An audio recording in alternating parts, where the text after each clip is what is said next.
আচ্ছা শোনা মা, কি? এই যে আমি সেজেছি, হ্যাঁ, না আমাকে তো ভালোই লাগছে, কিন্তু তুমি বলো আমাকে কেমন লাগছে।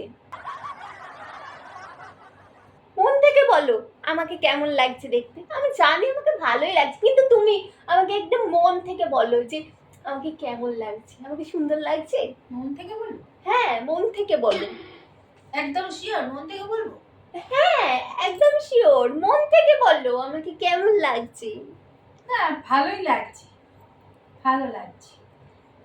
দেখেছো তো, আমি তো জানি আমাকে ভালো লাগছে, আমি ভালো করে সেজেছি, ঠিক আছে। আর তখন শাশুড়ি মাও বলে দিল যে আমাকে ভালো লাগছে, তার মানে হচ্ছে কি আমাকে খুব ভালোই লাগছে। তোমরাও কমেন্ট করে জানো যে আমাকে কেমন লাগছে। আর এই দেখো, এটা আমি পড়েছি, কেমন লাগছে আমাকে জানাও। হ্যাঁ, আজ আসি, হ্যাঁ তাহলে টাটা।